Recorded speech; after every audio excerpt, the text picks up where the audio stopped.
जिसकी याद में आप लोग बैठे हैं वो आपका बैठना देख रहे हैं।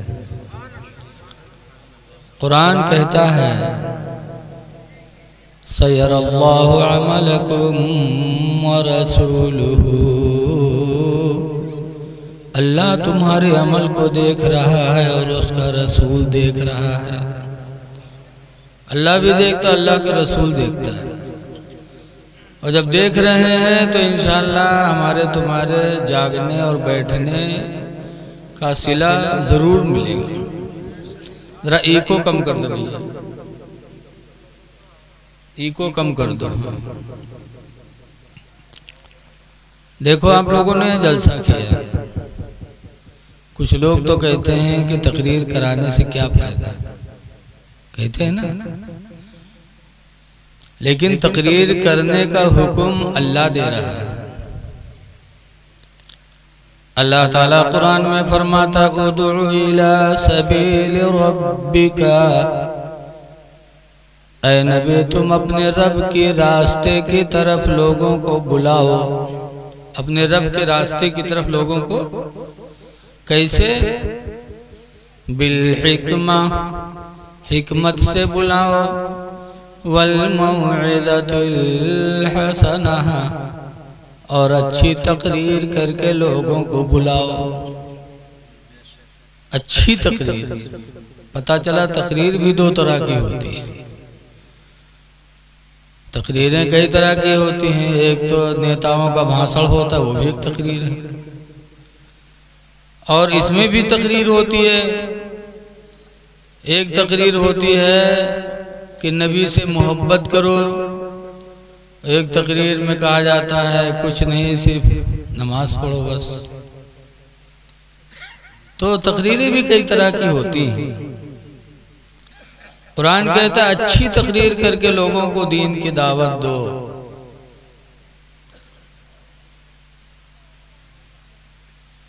आज जलसा होता है तो बहुत कम लोग आते हैं।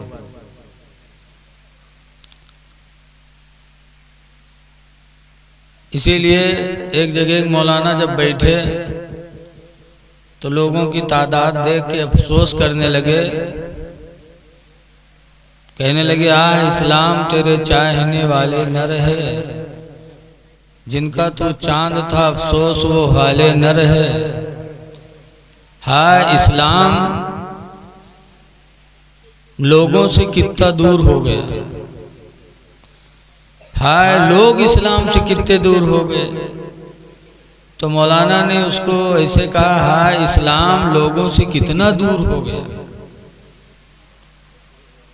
तो इस्लाम नाम का एक आदमी किनारे बैठा रहा है, तो कहीं सरे का मौलाना हमका पहचाना थे का हो।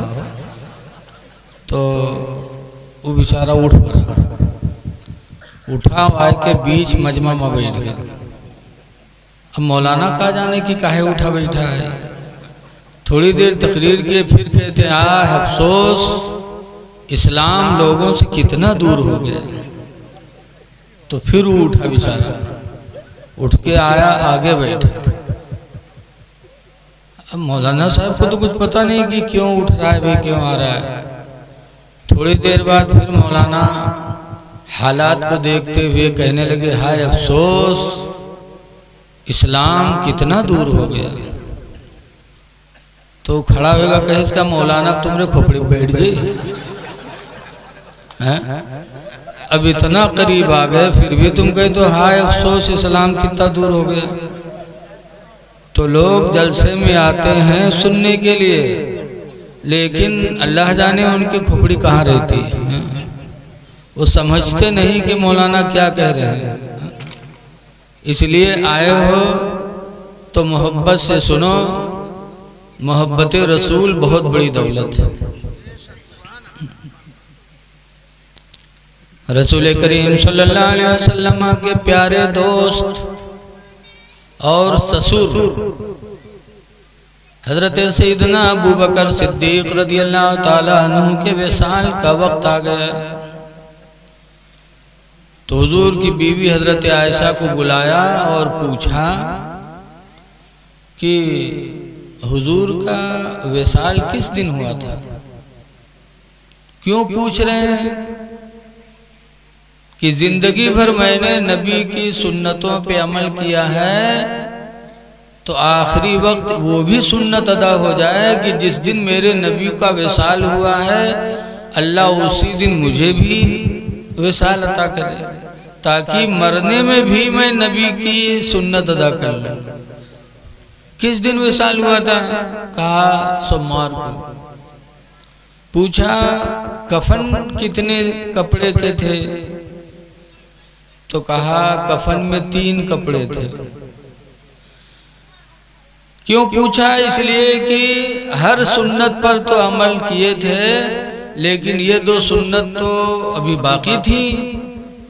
तो सोचते थे विसाल भी उसी दिन हो जिस दिन मेरे नबी का विसाल हुआ, और कफन में कपड़े भी उतने हो जितने कफन में कपड़े मेरे पैगंबर के थे।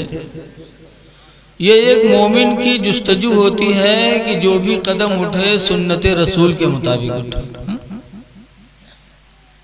कफने सुन्नत 3, लेकिन आज भी लोग उसमें घटा बढ़ा देते हैं।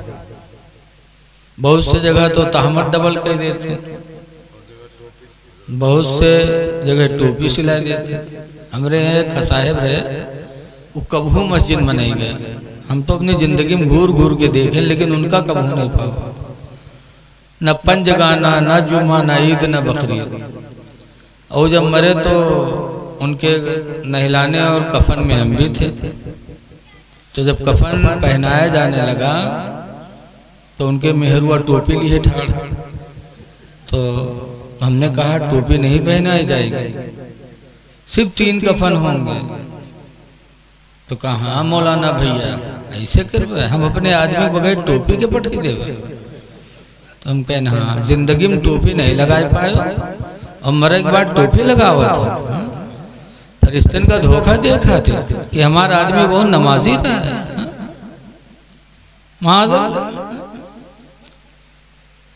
दुनिया में तो लोग 420 करते हैं, लेकिन मरने के बाद भी सोचे बैठे कि हम करेंगे। जैसे कि एक बुढ़वा रहा है, वो मरे लाग, तो कई लड़का घेरे बैठे, अब्बा ही बात अब्बा वो बात। तो बुढ़वा कहा थे भैया रे अब लगा था हम बचबे ना, तो जब हम मर जेबे तो हमार कफन में ही है, हमारे कफन में पुरान कपड़ा दियो, पुरान कपड़ा के कफन दियो बेटा। तो लड़के कहें अब्बा यू कहाँ हो सके थे कि हमरे लिए ज़मीन खरीदो, मकान बनवाए, दुकान बनवाए, सब कुछ कियो, और मरे के बाद हम कफन पुरान कपड़ा के देवे। अब्बा दुनिया वाले कहा कहीं हैं? तो कहा थे दुनिया वाले चक्कर में आए कि हमका फंसाए दे रहे तुम लोग। कहीं कहा है अब्बा? कहने रे पुरान कपड़ा के कफन दियो, ताकि मुनकर नकीर जब हिसाब ले आई हैं देखिए कफन पुरान। तो कहें तो बहुत पहले मरा है, छोड़ो एक हिसाब होगा। तो छोड़ दे हैं और नवा कफन पहना के लेटाइए रे, तो देखते देखे जुट जाइए कि न जुटी है रे।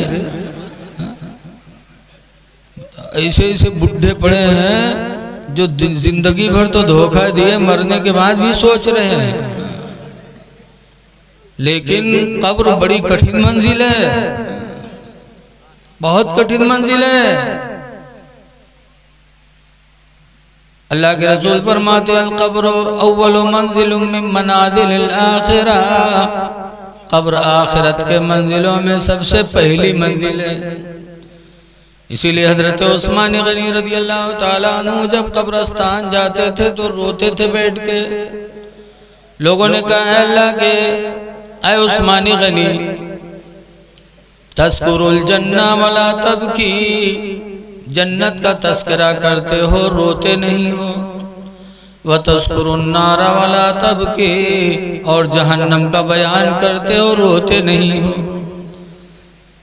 और कब्र को देख के रोने लगते हो। तो उस्मान ने कहा था क्यों न रोऊं, मेरे पैगंबर ने फरमाया है कि कब्र आखिरत की मंजिलों में सबसे अहम मंजिल है, इसलिए डरना चाहिए। आला हजरत इमाम अहले सुन्नत फरमाते हैं खड़े हैं मुनकर नकीर सर पर, न कोई हामी न कोई यावर। अल्लाह के रसूल मुनकर नकीर सर पे खड़े हैं, कोई मददगार नहीं। खड़े मुनकर नकीर सर पर, न कोई हामी न कोई यावर। अब बता दो आकर मेरे पैगंबर कि सख्त मुश्किल जवाब में है। बता दो आकर मेरे पैगंबर कि सख्त मुश्किल जवाब में है। तो सबसे बड़ी दौलत है मोहब्बत रसूल, और जिन्होंने नबी की मोहब्बत दिल में पैदा की वो दुनिया में भी कामयाब, आखिरत में भी कामयाब। एक सहाबी है जिनका नाम है हजरत अब्दुल्ला बिन उमर। हजरत उमर के लड़के बहुत बड़े मुहद्दिस हैं, इनकी रवायतें हदीस में बहुत हैं। इनके पैर में तकलीफ हो गई, पैर सूज गए, दवा कराए, पैर ठीक न हुए तो मदीने के लोगों ने कहा अब्दुल्ला बिन उमर, सबसे ज्यादा मोहब्बत तुमको जिनसे हो उनको पुकारो, अल्लाह ताला उनके वसीले से तुम्हें शिफा अता फरमाएगा। तो सबसे ज्यादा मोहब्बत उसको पुकारो, तो किसको पुकारा? आजकल के आदमी हो तो अपने हरू पुकारत पड़ते से, क्योंकि आदमी को सबसे ज्यादा अपनी बीवी से मोहब्बत, बाप से मोहब्बत। लेकिन हजरत अब्दुल्ला बिन उमर से जब मदीने के लोगों ने कहा कि जिससे ज्यादा मोहब्बत हो सबसे ज्यादा उनको पुकारो, तो हजरत अब्दुल्ला बिन उमर ने पुकारा या मुहम्मदा, अपने नबी को पुकारा, या मुहम्मदा, ऐ पैगंबर। रवायतों में आता जैसे उन्होंने अपने नबी को पुकारा, अल्लाह ताला ने नबी के वसीले से हजरत अब्दुल्ला बिन उमर को शिफा अता फरमा दिया। पता चला बीमारी हो या दुनिया की मुसीबत हो, कोई मुसीबत हो, अपने नबी को पुकारो, अल्लाह ताला नबी के वसीले से तुम्हारी मुसीबतों को दूर कर देगा। इसीलिए तो आला हज़रत इमाम अहले सुन्नत फरमाते हैं कि मांगेंगे मांगे जाएंगे, मुँह मांगी पाएंगे। मांगेंगे मांगे जाएंगे, मुँह मांगी पाएंगे। और सरकार में न ला है न हाजत अगर की है। मांगा सहाबा ने, अगर हुजूर को पुकारना शिर्क होता तो अब्दुल्ला बिन उमर हुजूर को न पुकारते।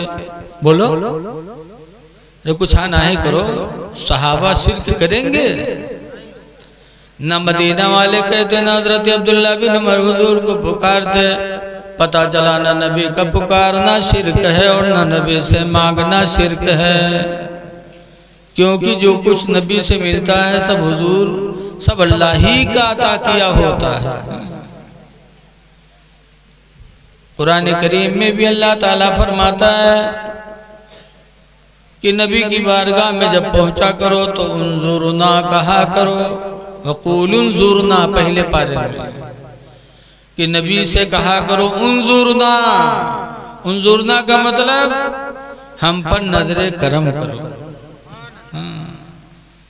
हुजूर भी फरमाते इन्नमा अना कासिमुन वल्लाहु युती, अल्लाह मुझे देता है और मैं बांटने वाला हूँ। तो नबी से सच्ची मोहब्बत करो, सहाबा ने किया। और नबी को पुकारना शिर्क नहीं, अगर शिर्क होता तो अब्दुल्ला बिन उमर न पुकारते।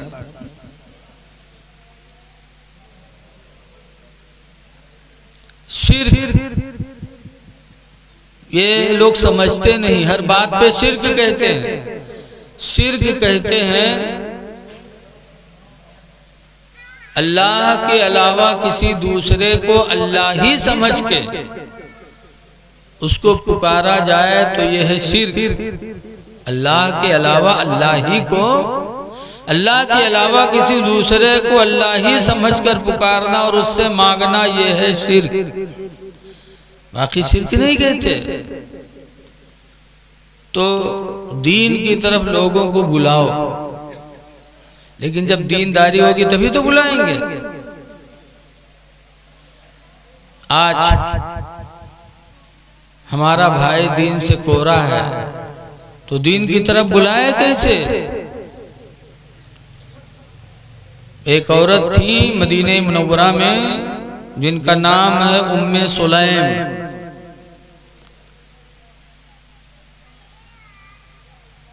उम्मे सुलैम बेवा हो गई और भी बहुत कम उम्र थी, खूबसूरत भी थी, बेवा हो गई। तो एक मदीने में एक तलहा नाम के इंसान रहते थे, उन्होंने पैगाम भेजा कि उम्मे सुलैम मैं तुमसे निकाह करना चाहता हूँ। तो उम्मे सुलैम ने जवाब क्या दिया? कहा अगर हमसे निकाह करना है तो हमारे पैगंबर पर तुम्हें ईमान लाना पड़ेगा। कहा अगर तुम्हें निकाह करना है तो मेरे नबी पर ईमान लाना पड़ेगा। तलहा ने ईमान कबूल कर लिया, ईमान ले आए, उम्मे सुलैम से शादी कर ली, सहाबी बन गए। कल की औरतें ईमान की दावत देती थी और आजकल की औरतें ईमान वाली होकर के बेईमानों के साथ जा रही हैं। कितने अफसोस का मकाम है। क्यों? माँ बाप ने अपने बच्चियों को ईमान समझाया ही नहीं कि ईमान क्या है, इस्लाम क्या है। पैदा हुई बच्चियां, कॉलेज पढ़ाया और उसके बाद शादी कर दी। अपने बच्चियों को ये नहीं बताया कि ईमान किस चीज का नाम है। अपने बच्चों को ईमान की दावत दो। सुबह शाम अपने बच्चों में बैठो। हजरत माज इब्ने जबल सहाबी हैं, यमन के गवर्नर बनाए गए तो अल्लाह के रसूल ने 10 बातों की वसीयत की थी। तो आखिरी वसीयत यही थी कि माज इब्ने जबल सुबह व शाम अपने बच्चों में बैठकर उनके दिलों में खौफ खुदा पैदा करते रहना। उनके दिलों में खौफ पैदा करना खुदा का। जब खौफ खुदा दिल में रहेगा तो तुम्हारे बच्चे गुनाहों से बचेंगे। आज का आदमी सुबह उठा प्रधान के मुहारे में पहुंच गया, दलाली करे। हाँ वो फलन वैसा कहा था, वो प्रधान का कहा था, ऐसा है वैसा है, उका आवाज न दी हो तुम्हार बुराई करते रहे। हाँ सब बटोर के नींद का दे दो।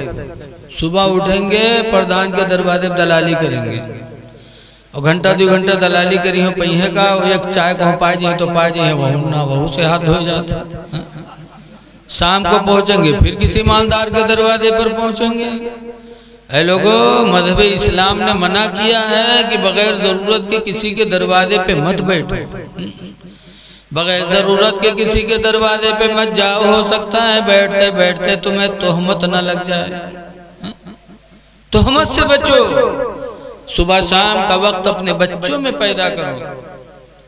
कभी बड़े पीर का कोई वाकया सुनाओ, कभी गरीब नवाज का वाकया सुनाओ, जो जानते हो सुनाओ अपने बच्चों के दिल में और खौफ पैदा करो खुदा का।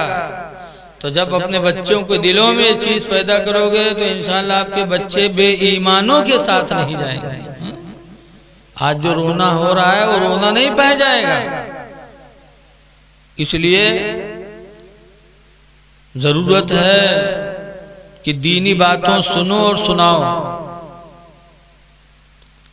मैंने कुरान करीम की आयत पढ़ी है, अल्लाह फरमाता है कि महबूब अपने रब की तरफ हिकमत से बुलाओ। सहाबा ने कैसे कैसे बुलाया है, अल्लाह के रसूल ने कैसे बुलाया है, तारीख पढ़ो तो ईमान ताज़ा होगा। हुजूर सल्लल्लाहु अलैहि वसल्लम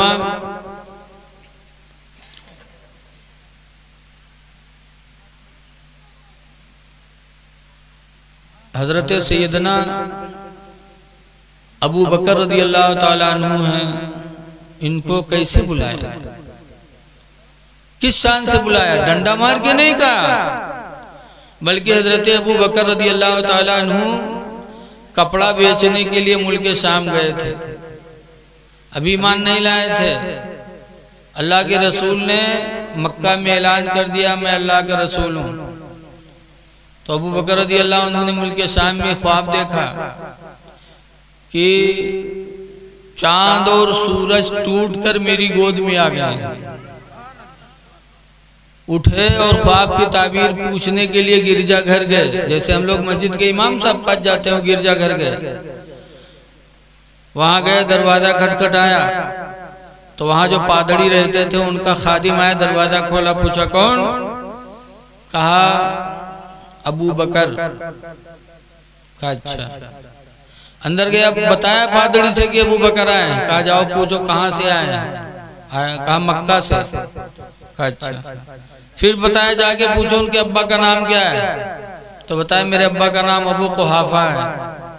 कहा अच्छा। फिर जाओ पूछो कि उनका खानदान कौन है? हज़रत अबू बकर ने कहा मेरा खानदान कुरैश का है, मैं कुरैश खानदान का हूँ। फिर पूछा जाओ पूछो कि किस मुल्क से आए?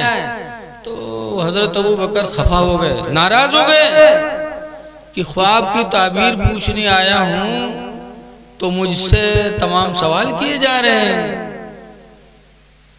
पादड़ी ने अंदर बुलाया और बुलाने के बाद तौरात खोल के रखी।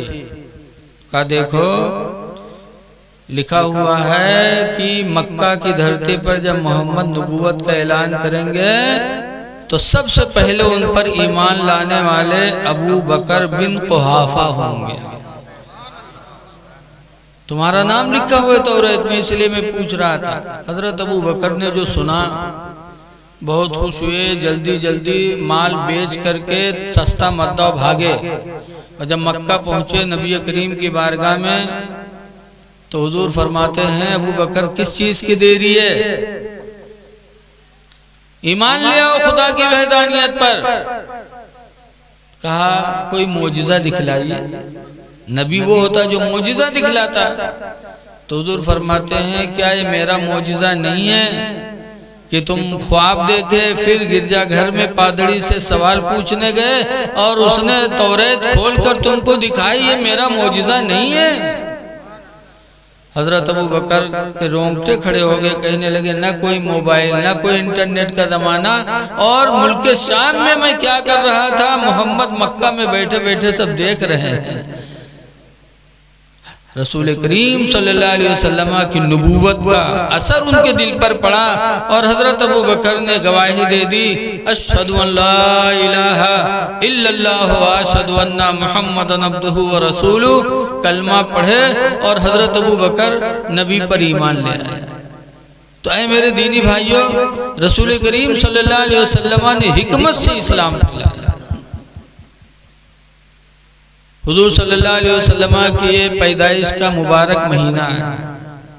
रसूल करीम सल्लल्लाहु अलैहि वसल्लम हमें तुम में आए तो किस लिए आए?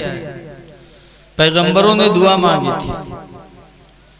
हजरत इब्राहीम अलैहिस्सलाम ने दुआ मांगी थी रब्बना वबास फीहिम रसूला, ऐ परवरदिगार लोगों में अपना एक आखिरी रसूल भेज दे, यतलु अलैहिम आयाती, जो आने के बाद लोगों के ऊपर आयतों की तिलावत करें, और वयुअल्लिमुहुमुल किताब, और उनको कुरान का इल्म सिखाएं, वयुज़क्कीहिम, और उनको साफ सुथरा कर दें। तो नबी आए थे हमको आपको साफ सुथरा करने के लिए। हम में आप में बड़ी बुराइयां थी, उन बुराइयों को दूर करने के लिए नबी तशरीफ लाए। और वो बुराइयां बिल्कुल सूरज की तरह रोशन है। कत्ल गारत लोगों में हो रही थी, लड़ाइयां हो रही थी। कुरान की आयत नाजिल हुई मेरे नबी पर कि मन अहया, जिसने किसी एक जान को बचा लिया, फकान्नमा अहया अन्नास जमीआ, तो उसने पूरी जमात की जान बचा लिया। यह जब नादिल हुई तो लोग कत्ल गारत से बच गए। कि एक जान जिसने बचाए पूरी जमात की जान बचा लिया। तो लोग इसकी तरफ तवज्जो देने लगे और लड़ाइयों से अपने आप को बचाने लगे।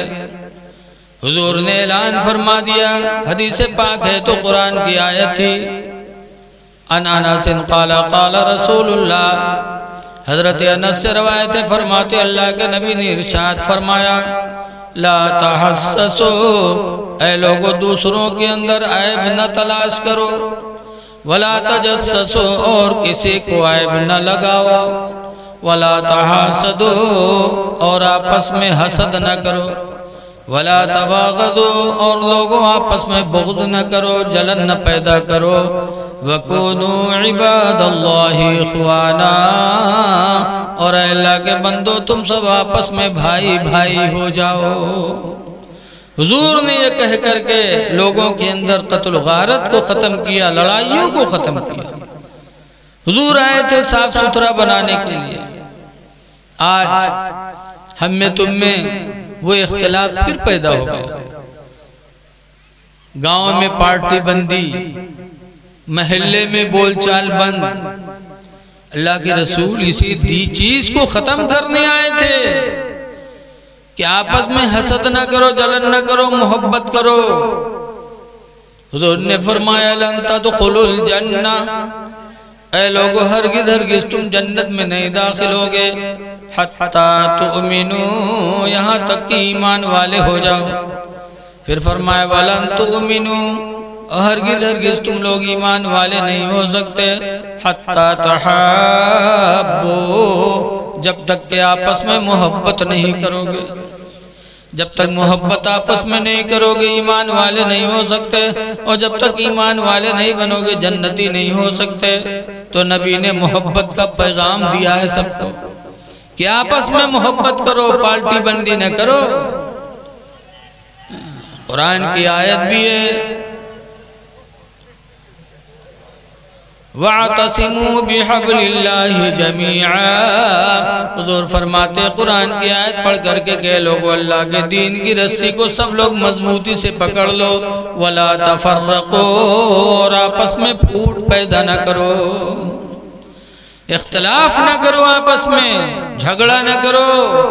इसी को खत्म करने के लिए मेरे नबी आए थे, जिस नबी का आज जलसा कर रहे हो। तो आपस में इख्तिलाफ न करो, पार्टी बंदी न करो, भाईचारगी बना के रखो। अल्लाह भी राजी होगा, अल्लाह के रसूल भी राजी होंगे। लेकिन आज नफरत की आग जल रही है लोगों में, भाई भाई में दूरी, खानदान में दूरी, गांव में दूरी। याद रखो इख्तिलाफ मौत है, इत्तेहाद जिंदगी है।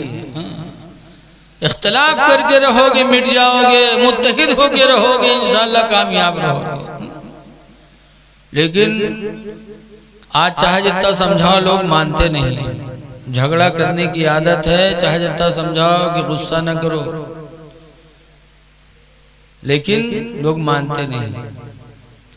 आज के लोगों की मिसाल वैसे जैसे लिखते हैं मौलाना अबू नूर बशीर कि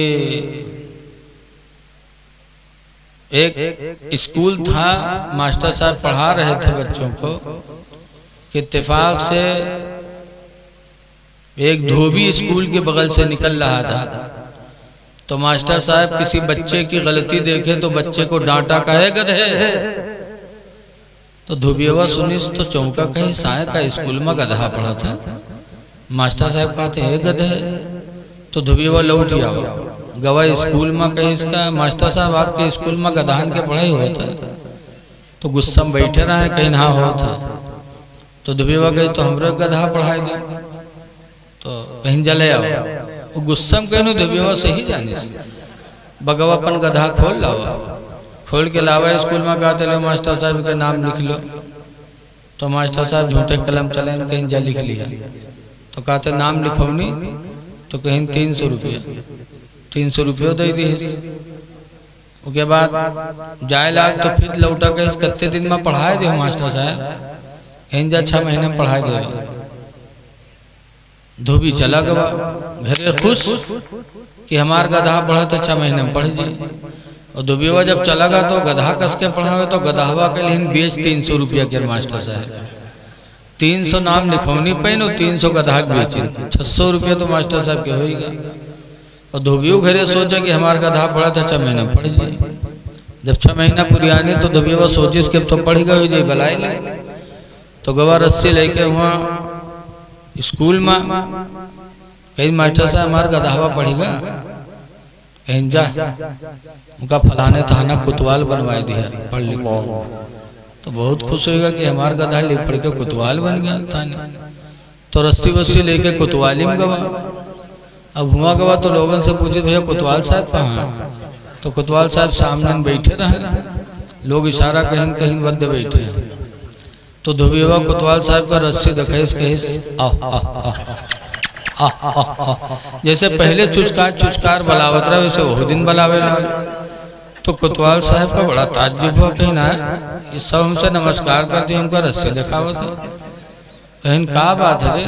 तो कहते आह बैठे कोतवाल साहब गए कोई 2-3 लात मारी। जब 2-3 लात मारी धोबिया गिरा तो कहते अच्छा भैया हद हो गई। तो का लिखाए पढ़ा कोतवाल बनवा दिया लेकिन तो लात मारे वाली आदत नहीं गई तू रही गए गधा है गधा। और फिर रोने लगे फिर 4-5 लात मारी। तो गधावा कहा धोबी कहा था कि हमारे लात मारे वाली आदत गई भी नहीं की। वही हाल आज के नौजवानों का है। चाहे जितना जलसा कराओ और चाहे जितना समझाओ कि इख्तलाफ न करो फूट पैदा न करो आपस में मोहब्बत करो भाईचारगी बना के रखो।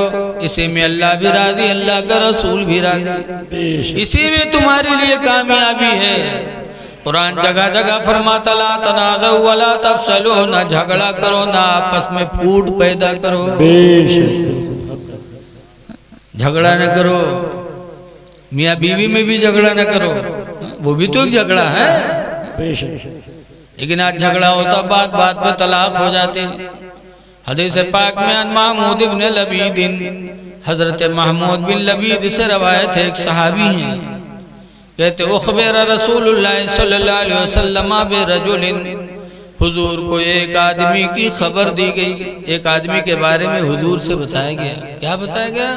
तल्लक़ इम्रातहु सलासत तलाक़ातिन जमीआ कि अल्लाह के रसूल फला ने अपनी बीवी को 3 तलाक दे दिया। फला आदमी ने अपनी बीवी को एक साथ 3 तलाक दे दिया। हुजूर बैठे थे रहमतुल्लिल आलमीन बन के आए सारे आलम के लिए रहमत बन करके आए। लेकिन जब हुजूर को पता चला कि फला ने अपनी बीवी को 3 तलाक दे दिया हदीस में फ़क़ामा ग़ज़बान तो सरकार गुस्से से खड़े हो गए। बैठे थे हुजूर खड़े हो गए। वक़ाल अयलअबु बिकिताबिल्लाहि अज़्ज़ा व जल्ला हुजूर फरमाते कि अल्लाह ताला की किताब के साथ खेल खेला जा रहा है। वह अना बैना धुरिकुम दरहाले के मैं तुम्हारे बीच में मौजूद हूँ।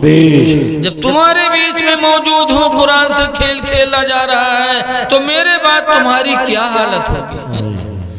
कुरान से खेल रहे हो। जब कुरान ने मना किया कि 3 तलाक न दो कुरान ने कहा अगर जरूरत पड़ जाए तो 1-2 फिर चुप हो जाओ। इंतजार कर लो महीना भर फिर भी वो न सुधरे तब दूसरी तलाक दो। कुरान ने 3 तलाक एक साथ में देने से मना फरमाया है। तो हुजूर फरमाते क्या हुआ कि अल्लाह की किताब के साथ खेल खेला जा रहा है। मैं तुम्हारे बीच में मौजूद हूँ तो मेरे बाद फिर तुम्हारा क्या हाल होगा? अल्लाह के रसूल सल्लल्लाहु अलैहि वसल्लम ने मियाँ बीवी के इख्तिलाफ को दूर किया है। तलाक न दो। सरकार नाराज हो जाते हैं। लिखा है कि जब कोई अपनी बीवी को तलाक देता है तो अर्शे आदम थरथरा उठता है कि आज फला ने घर बर्बाद कर दिया फला ने फला की जिंदगी बर्बाद कर दी। लिहाजा लोगों घर में भी इख्तिलाफ न करो बीवी से इख्तिलाफ न करो। बीवी कमक्ल होती है। कमक्ली की बुनियाद पर अगर वो कुछ कह दे तो गुस्सा न किया करो। गुस्से को पी जाओ घर से बाहर निकल लो गुस्से को पी जाओ खुदा तुमसे राजी हो जाएगा। कुरान की आयत अल्लाह फरमाता है अल कादिमीन अल गैज़ा, गुस्से को पी जाने वाले, वल आफीना अनिन नासी, और लोगों को माफ कर देने वाले, वल्लाहु युहिब्बुल मुहसिनीन, अल्लाह ताला इस तरह नेकी करने वालों को महबूब बना लेता है। तलाक न दो, गुस्सा आवे तो घर से फौरन बाहर निकल जाओ, और घर में जुटे रहोगे तो न तुम्हारी जबान बंद हो न वो कहीं बंद हो। वो यही कही बासिल के हो तो तुम छोड़ दो उनका, इनके थी यही बोली रहते, असिल के हो तो छोड़ दो। तो आजकल के मर्दों है पागल, कहते हैं रे हम असिल के रहने, चुप रहने अपने निकली जाए मुंह से। वो कहे बा असिल के हो निकाल दो तुम, बस वो असिल का बन जाता है और तलाक दे देता। तुम कह दो जब वो कहे असिल के हो तो छोड़ दो, तो तुम कहो कि मैं असिल का हूं इसीलिए नहीं छोड़ रहा हूं।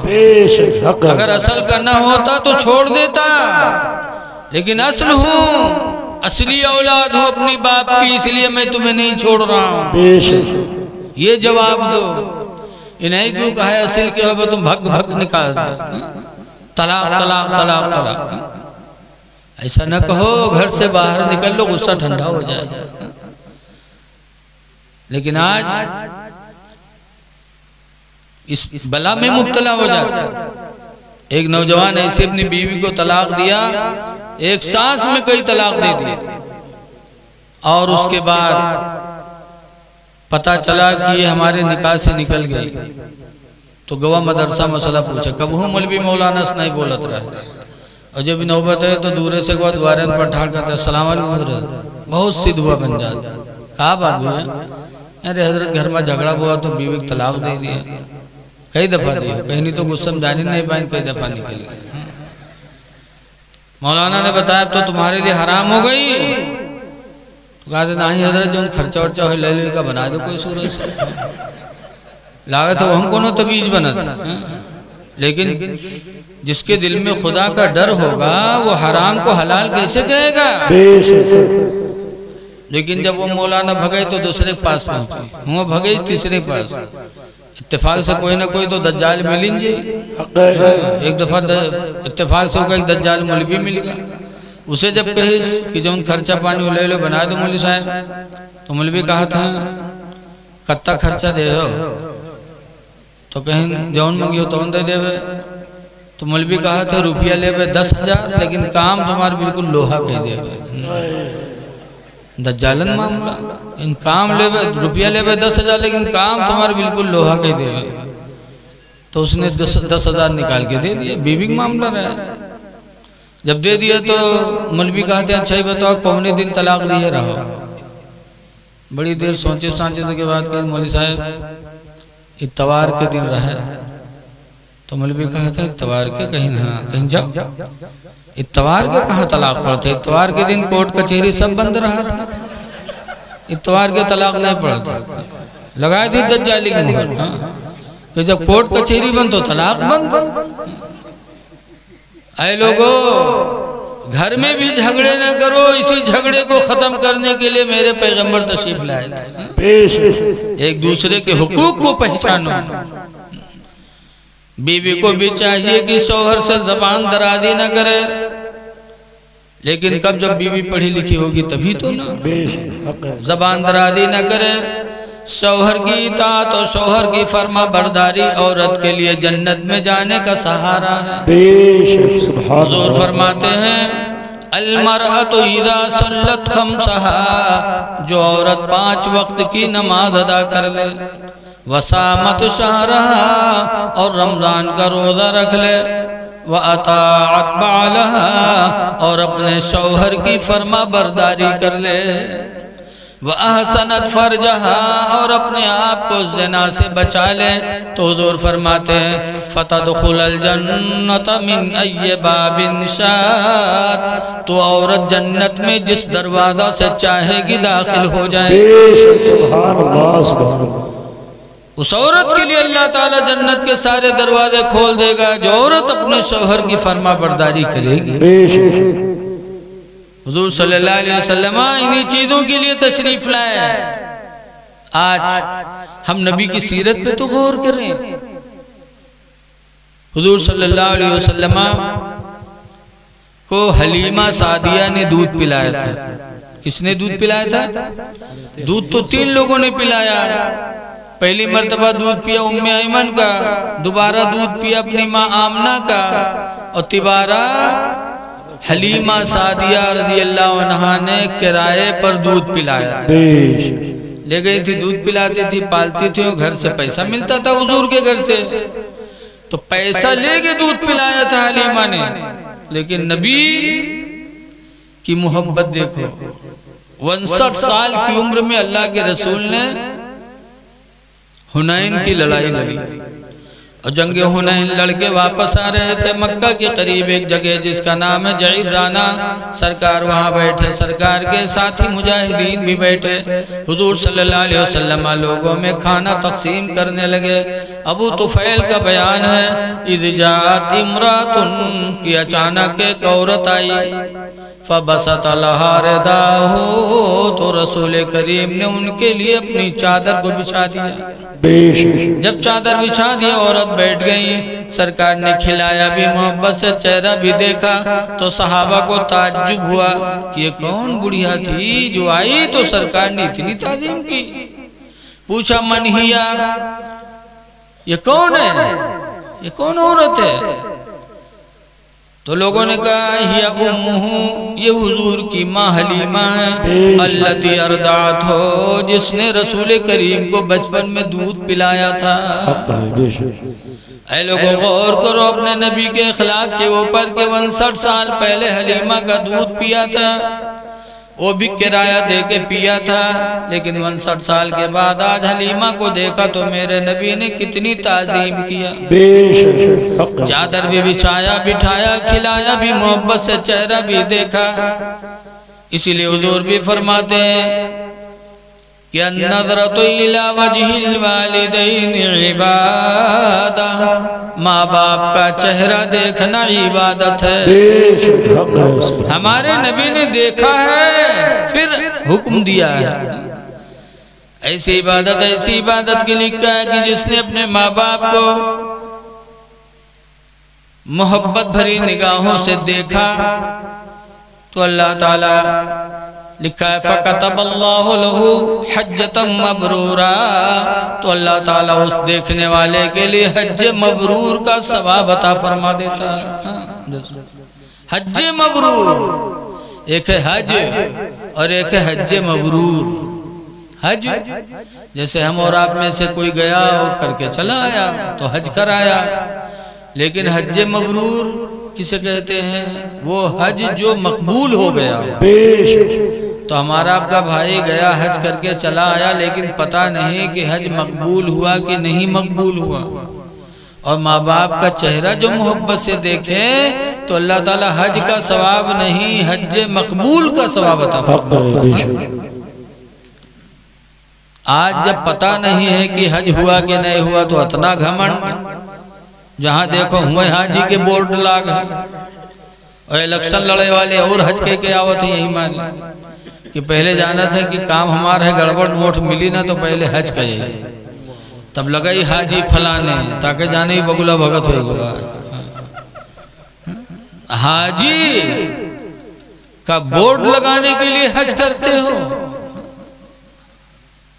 मौलाना अब्दुल मुस्तफ़ा आदमी अलैहिर्रहमा लिखते हैं कि 2 मुसाफिर एक जगह जा रहे थे, मिल गए, मुलाकात हुई, हाल चाल हुआ। फिर एक हाजी, एक साहब उससे पूछें कि भैया आपका नाम क्या है?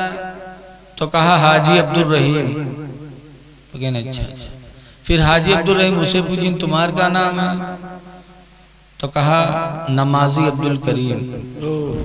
तो हाजी चौंके, कहीं ना है नमाजी अब्दुल करीम, कहीं का है तुम जिंदगी में एक दफा हज किए हो? तो हाजी अब्दुल रहीम बताओ तो हम रोजाना 5 वक्त की नमाज पढ़ते हैं, तो हम नमाजी अब्दुल करीम नहीं कह सकते। तो चुप। तब नमाजी अब्दुल करीम ने समझाया, कहा शर्म नहीं आती आपको? मैंने नाम पूछा था तो अब्दुल रहीम बता देते, हाजी क्यों लगाया? इसका मतलब हज तुमने इसलिए नहीं किया कि खुदा राजी हो, हज इसलिए किया है कि दुनिया में तुम ढिंढोरा पीटो। हुजूर फरमाते हैं नेकियां करके उसको ऐसा छुपाओ जैसे दौलत कमा के छुपाई जाती है।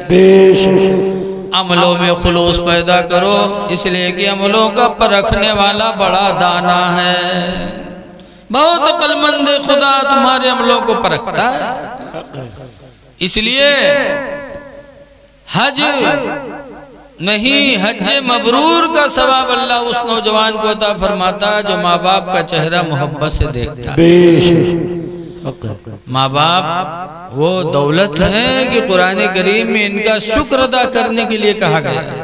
इनका शुक्र अदा करो, सुबह हो तो शुक्र अदा करो, शाम हो तो शुक्र अदा करो। माँ बाप का कुरान कहता है उश्कुरुली वली वालिदैक, अल्लाह फरमाता है बंदो मेरा शुक्र अदा करो, वली वालिदैक, और अपने माँ बाप का शुक्रिया अदा करो। बेशक सुभान अल्लाह, माँ बाप का शुक्र अदा करो, खुदा का शुक्र अदा करो। लेकिन वहाबी लोग हो सका थे यहू में यहाँ शिरकी के फतवा लगाए थे कि तो अब अब्बा अम्मा कहें खुदा के बराबर कह दी, माज़अल्लाह, बड़े नासमझ होते हैं। लेकिन याद रखो खुदा का शुक्र इसलिए अदा करना वाजिब है कि उसने पैदा किया, रोजी दिया, और माँ बाप का शुक्र इसलिए वाजिब है कि माँ बाप के वसीले से दुनिया में हमको रिश्ते मिले। बेशक सुभान अल्लाह, सुभान अल्लाह। माँ बाप के वसीले से दुनिया में हम पहचाने जाते हैं।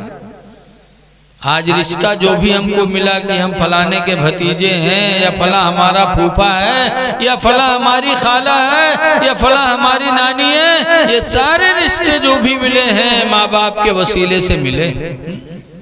इसलिए खुदा का शुक्र अदा करो, माँ बाप का भी शुक्र अदा करो।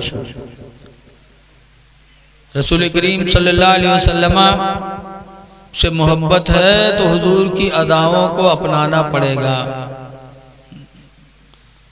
हुजूर फरमाते जुइलत कुर्रतु ऐनी फिस्सलाह, मेरी आंखों की ठंडक नमाज में है। नमाज में नबी की आंखों की ठंडक है। सहाबा ने नमाज से मोहब्बत किया है।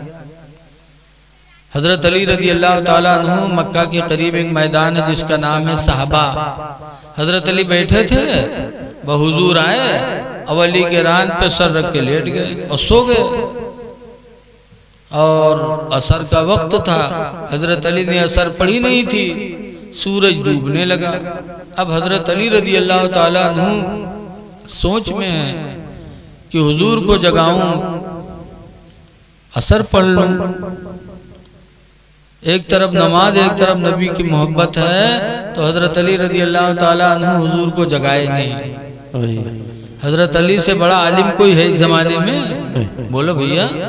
हजरत अली फरमाते हैं अगर मैं अल्हम्दुलिल्लाह की तफसीर और माना लिखना शुरू कर दूं तो इतनी किताबें तैयार होंगी, इतनी किताबें तैयार होंगी कि 40 ऊंटों का बोझ बन के तैयार हो जाएंगी, फिर भी अल्हम्दुलिल्लाह का माना खत्म नहीं हो। बेशक सुभान अल्लाह, सुभान अल्लाह।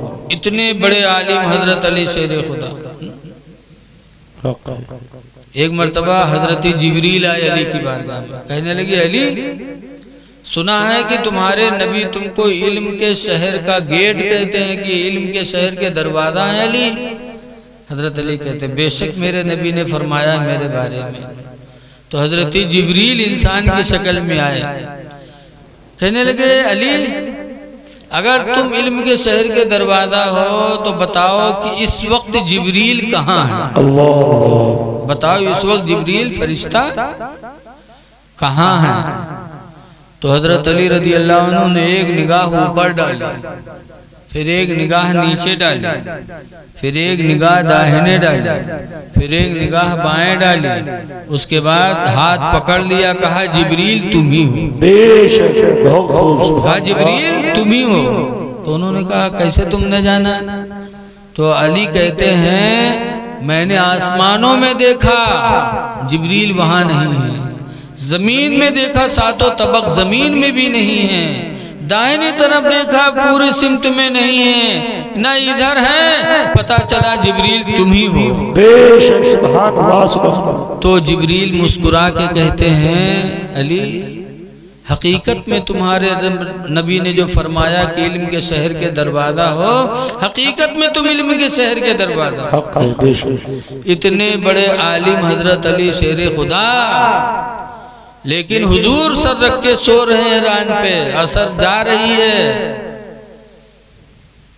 आजकल के कोनो वहाबी हो तो उठाए देता, उठो उठो जल्दी हटो नमाज पढ़िए बोलो।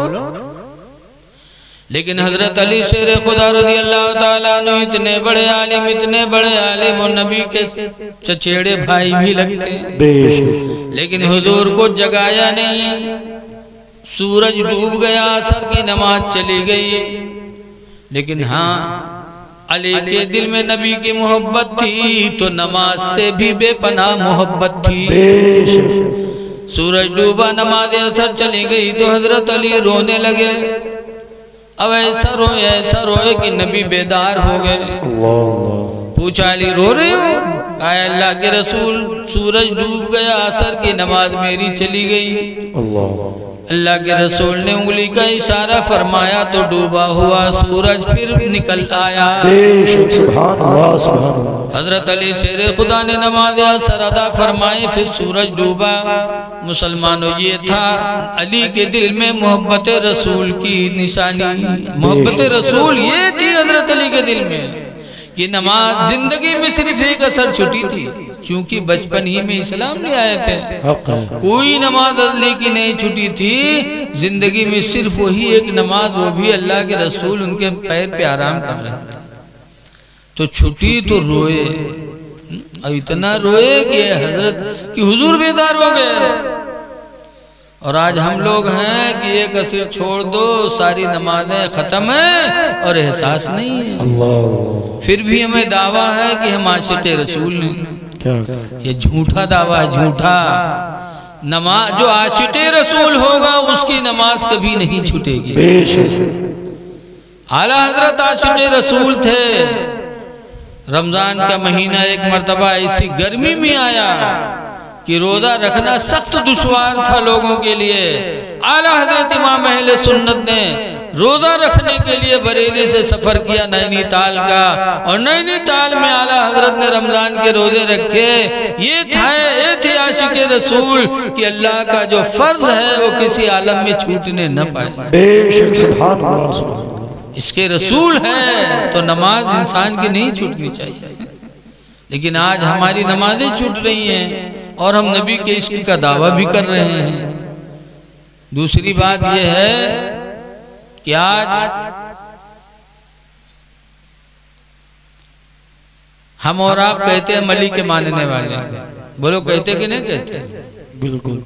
या अली, बहुत से लोग गिरे लगे तो कहें या अली, कहते हैं अली को पुकारते हैं। हजरत अली रज़ी अल्लाह ताला अन्हु को नमाज से कितनी मोहब्बत थी आपको पता चला, कुरान पढ़ने से कितनी मोहब्बत थी। हजरत अली शेर खुदा रज़ी अल्लाह ताला अन्हु काबे का तवाफ करने जाते थे तो मुल्तजिम से शुरू करते और काबे के दरवाजे तक पहुँचते पहुँचते इसी बीच में पूरा कुरान ख़त्म फरमा देते। इस कदर तिलावत कुरान से उनका लगाव था। क्यों? तिलावत कुरान करने वाले का दर्जा बहुत बड़ा है। हदीस पाक में आया, हजरत आयशा सिद्दीक़ा रज़ियल्लाहु ताला अन्हा इरशाद फरमाती हैं, अल माहिरु बिल कुरानी मअ सुफरतिल किरामिल बररा। कुरान पढ़ने वाले, कुरान के जानने वाले क़यामत के दिन अंबिया और फरिश्ते के साथ क़यामत में उठाए जाएंगे। इनका दर्जा बुलंद होगा। इसलिए लोगों, अपने नबी से मोहब्बत करो तो नमाजों की पाबंदी करो। नमाज नबी से मोहब्बत है तो तिलावत कुरान का जज्बा पैदा करो। साफ सुथरा रहो, सफाई भी आधा ईमान है। टाइम हो गया ज़्यादा, चूंकि काम का टाइम है, लोग उठक बैठक लगा रहे हैं।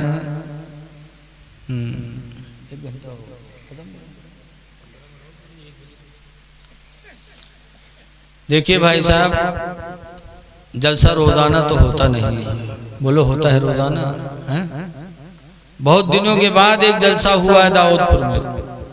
कहने वाले ने कहा जागना है जाग लो अफलाक के साए तले, हश्र तक सोना पड़ेगा खाक के साए तले। है? तो एक दो बातें और सुन लो। हजरत का हुक्म है कि 15 मिनट और बोल दीजिए। तो 1:45 बज चुके हैं, 15 मिनट आप थोड़ा टाइम दे दो। जो वक्त अल्लाह की याद में गुजर जाए वही असली जिंदगी है। हजरत इमाम आदम अबू हनीफा बूढ़े हो चुके थे। लोगों ने एक दिन पूछा कि इमाम आदम आपकी उम्र कितनी है? तो कहा 2 साल। तो ताज्जुब हुआ, जैसे हमसे कोई पूछे उम्र कितनी, हम कहे 2 साल तो कोई मानी नहीं। बोलो भैया, इमाम आदम से पूछा गया आपकी उम्र, तो कहा 2 साल। तो लोगों को ताज्जुब हुआ कि आप बूढ़े हो गए, बाल पकने लगे और आप कहते मेरी उम्र 2 साल की है। तो इमाम आदम फरमाते हैं वैसे तो मैं 62 साल का हूँ, लेकिन मैं अपनी जिंदगी असल 2 ही साल समझता हूँ। कहा क्यों?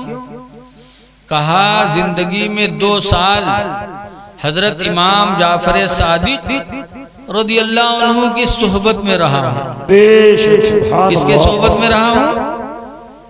इमाम जाफर सादिक, जिनके नाम पर कुंडे में आप लोग फातिहा दिलाते हो ना। तो इमाम आदम फरमाते हैं 2 साल मुझे इमाम जाफर सादिक के सोहबत में मिले हैं, तो जो उनकी सोहबत में जिंदगी गुजरी है वही जिंदगी असली जिंदगी है। बाकी जिंदगी को मैं बेकार समझता हूँ। तो जिंदगी के जो लम्हात आपके मस्जिद में गुजर जाए, महफिल मिलाद में गुजर जाए, वही असली जिंदगी है, वही असली जिंदगी है। तो घबराओ ना। 15 मिनट का बयान सिर्फ वालिदैन की खिदमत में कर दिया जाए। असली जिंदगी यही है जो अल्लाह वालों की याद में गुजर जाए। देखो कुरान करीम में कहीं लिखा है कि साफ साफ कहीं नहीं आया है कि पीर की खिदमत करो। कहीं नहीं आया है कि आलिम मौलाना की खिदमत करो, नेता बरेता की खिदमत करो, नहीं आया। लेकिन 17 जगह हैं कुरान करीम में कि बार बार अल्लाह ताला ने माँ बाप की तरफ आपको तवज्जो दिलाई। एक जगह नहीं, एक जगह अल्लाह फरमाता है क़दा रब्बुका अल्ला ताबुदू इल्ला इय्याह, तुम्हारे रब ने फैसला फरमा दिया कि तुम अल्लाह के अलावा किसी की इबादत न करो। वबिल वालिदैनि ihसाना,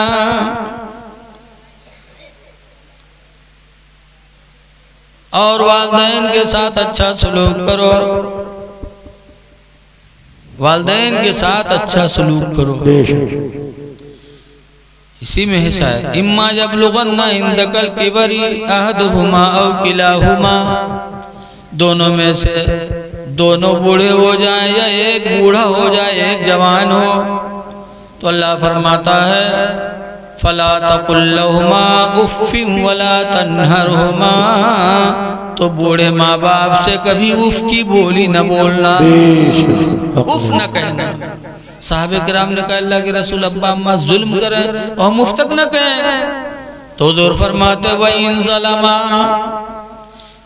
ज़लमा, अगरचे दोनों जुल्म करें फिर भी तुम उफ की बोली नहीं बोल सकते।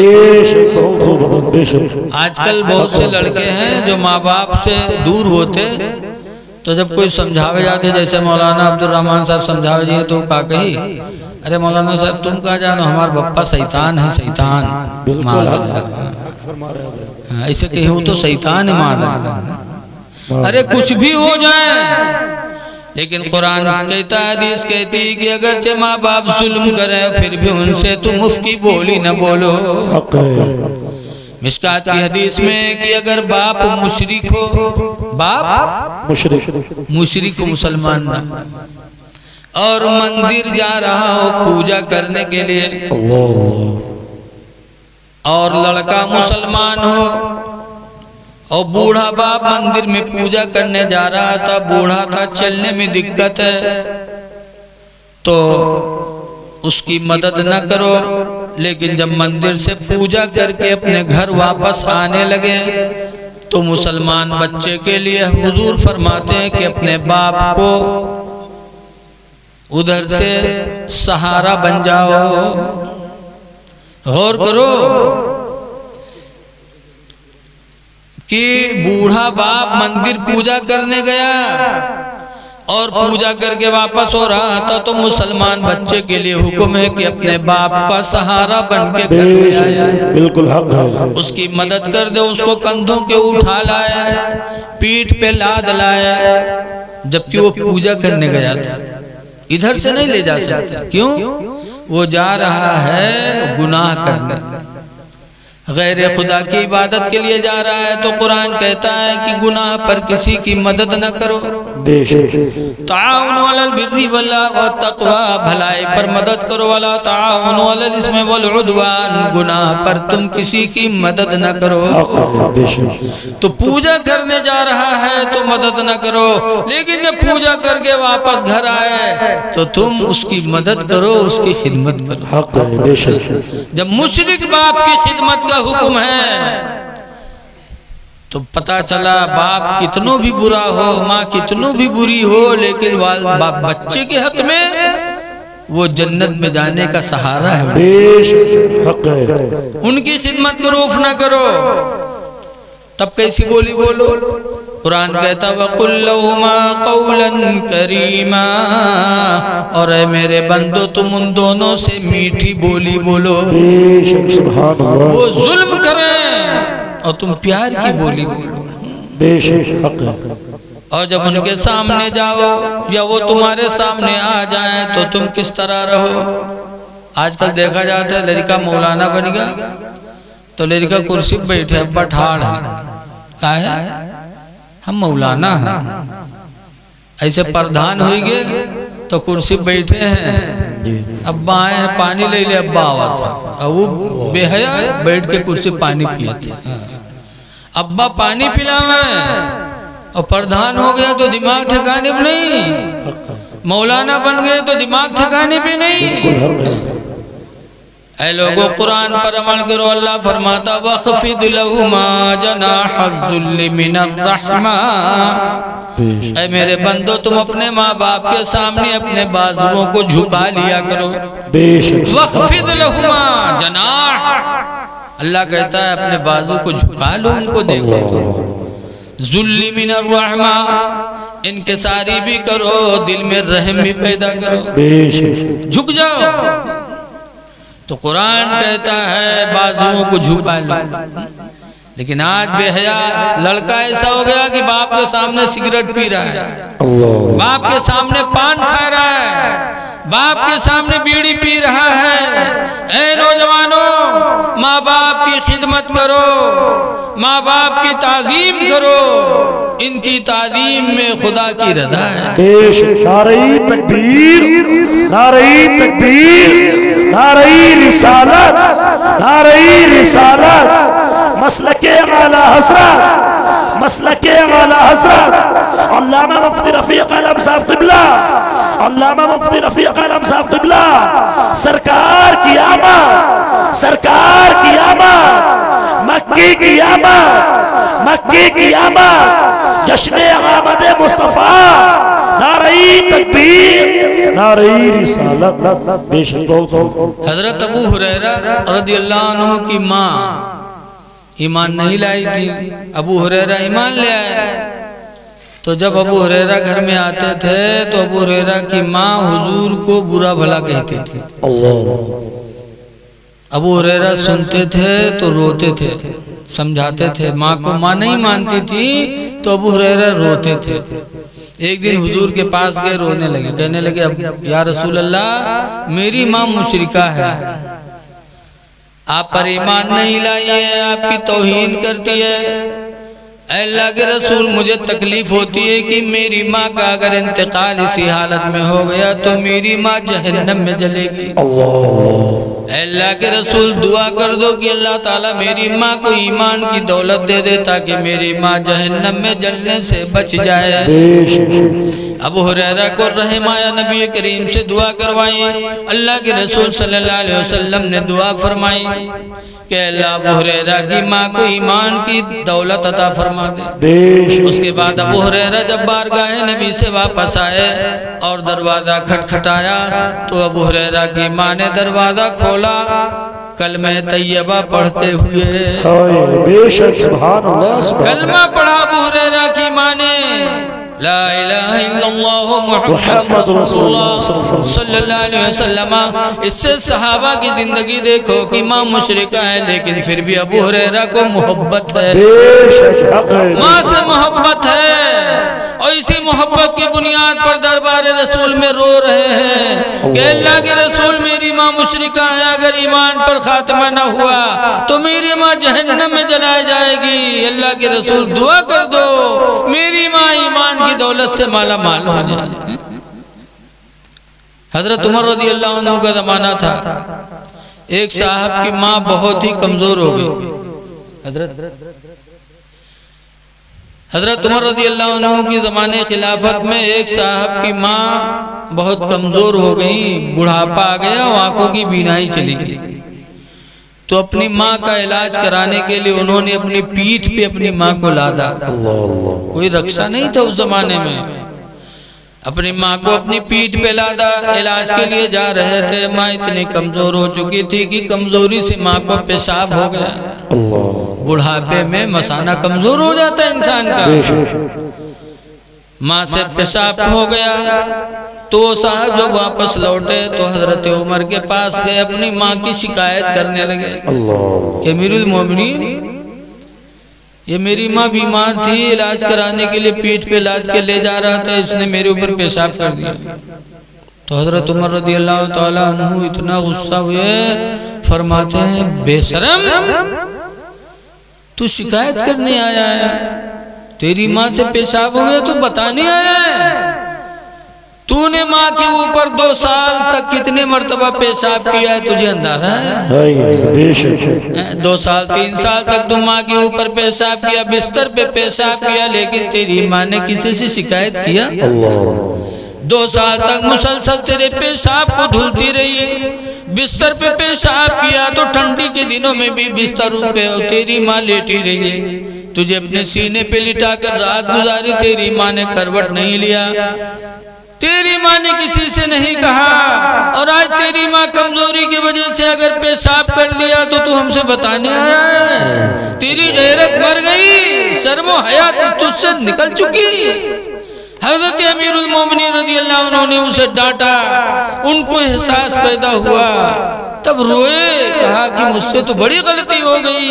हकीकत में मेरी माँ तरबियत मेरी 2-2.5 साल 3 साल तक किया और 3 साल के अंदर पता नहीं कितनी मर्तबा मुझसे पेशाब हुआ होगा, लेकिन मेरी माँ ने किसी से शिकायत नहीं की, मोहब्बत से पेशाब को धुलती रही। ऐ लोगों, माँ बाप की खिदमत करो, लेकिन आज अफसोस है कि माँ बाप का एहतराम नहीं। हजरत उमर फारूक आजम रज़ी अल्लाह अन्हु, और यही अब्दुल्ला बिन उमर है जिनके बारे में बताया पैर सूज गए थे। अब्दुल्ला बिन उमर की बीवी बड़ी खतरनाक मिल गई, बात पता है बड़ी खतरनाक होती, तो वो अपने सास ससुर को तकलीफ देती थी। हजरत उमर रज़ी अल्लाह ताला अन्हु को उससे तकलीफ होती थी। तो हजरत उमर रज़ी अल्लाह अन्हु ने अब्दुल्ला से कहा तलाक दे दे इसको, तो खामोश हो गए। बीवी के घुट्टी बड़ी तगड़ी घुट्टी हो, घुट्टी समझ रहे ना, घुट्टी नहीं जाना तो आप लोग। अरे यार, हर घर में ही चीज पतो यहाँ आवत है, घर में बीवी आई, अगर अपने बीवी मरी हो ना, तुम्हारे महतारी मोहल्ला में घूम घूम कहेगी पता नहीं कौन आई थे, आवत हमरे लड़का घुट्टी पिया दी, सबका तो मेहरा बनाए दी। वो कहे तो हाथ है नहीं उठा था, जाने तो कुछ जानते नहीं, अल्लाह जाने कौन घुट्टी पिया दी थे आप। घुट्टी बहुत मशहूर है। हजरत उमर फारूक आज़म रज़ी अल्लाह ताला अन्हु को तकलीफ हुई, कहा बेटा तलाक दे दे इसको। तो अब्दुल्ला बिन उमर सर नीचे झुका लिया, घुट्टी पिए रहा, कैसे तलाक दे दे। तो हजरत उमर फारूक आज़म रज़ी अल्लाह ताला अन्हु हुजूर के पास गए और कहने लगे, या रसूल अल्लाह सल्लल्लाहु अलैहि वसल्लम, मेरा बेटा अब्दुल्ला बिन उमर है, उसकी बीवी हम लोगों को अक्सर तकलीफ देती रहती है। मैंने कहा तलाक दे दे, तो नहीं दिया तलाक। तो हुजूर सल्लल्लाहु अलैहि वसल्लम ने अब्दुल्ला बिन उमर को बुलाया और बुलाने के बाद फरमाते हैं कि अब्दुल्ला, तेरे बाप उमर ने तुझसे तलाक देने के लिए कहा, तूने तलाक नहीं दिया। बाप की फरमा बरदारी वाजिब है। अल्लाह के रसूल ने जब फरमाया तो अब्दुल्ला ने अपनी बीवी को तलाक दे दिया। ये है माँ बाप का एहतराम कि वही नबी तलाक देने से गुस्सा हो रहे हैं, लेकिन माँ बाप का एहतराम इतना बड़ा एहतराम है कि बहू तकलीफ देती थी तो अल्लाह के रसूल ने फरमाया अब तलाक दे दो, वाजिब है तुम पर तलाक दे दो। पता चला माँ बाप का दर्जा बहुत बुलंद है। इसीलिए एक साहब की बीवी थी और उनके बाप से बनती नहीं थी। वो कहता रहा है अब्बा से दूर रहो, अब्बा कहता रहा है छोड़ दो। तो वो आए बारगाह नबी में कहने लगे, अल्लाह के रसूल में बहुत कसमकस में हूँ कि बीवी का कहना मानूं कि अब्बा का कहना मानूं। तो हुजूर फरमाते इन्ना बन्नबुआ बुल जन्नत, बेशक बाप तेरा जन्नत का दरवाजा है। फ़इन शीता खुज़हा, तो अगर तू जन्नत को लेना चाहता है तो ले ले, और बाप का कहना मान जा, बीवी को तलाक दे दे। वइन शीता दैयाहा, और अगर जन्नत को खोना चाहता तो खो दे, बीवी का कहा मान जा और बाप से अलहदा हो जा। वो सहाबी थे, हम जैसे जाहिल नहीं थे। उन्होंने कहा वल्लाहि ला अतरुकुल जन्नह, खुदा की कसम मैं जन्नत को नहीं छोड़ पाऊंगा। ये कहा और घर में गए, जाते जाते अपनी बीवी को तलाक दे दिया। बीवी हाथ जोड़कर रोने लगे, मेरे प्यारे सरताज कौन सी ऐसी गलती हो गई कि आते आते आपने मुझे तलाक दे दिया। तो साहबी कहते हैं सुनो, तुम्हें तलाक दे दिया हूँ, तुम्हारे बदले में दूसरी बीवी मिल जाएगी, लेकिन अगर बाप को छोड़ दूंगा तो कयामत तक बाप के बदले में दूसरा बाप नहीं पाऊंगा। इसलिए तुम्हें तो छोड़ सकता हूँ लेकिन बाप को नहीं छोड़ सकता। ऐ लोगों, माँ बाप का शुक्र अदा करो। कुरान कहता है उस्कुरली वली वालिदै का, अल्लाह कहता है मेरा शुक्र अदा करो और अपने माँ बाप का शुक्रिया अदा करो। इनकी उम्र में बरकत की दुआएं मांगो, इनकी खिदमत करो। दुआ है कि अल्लाह तबारक व तआला हमको आपको माँ बाप का खिदमत गुजार बना दे। माँ बाप के साथ अल्लाह ताला सही मोहब्बत करने की तौफीक दे दे। खड़े हो जाइए, सलातो सलाम पढ़िए।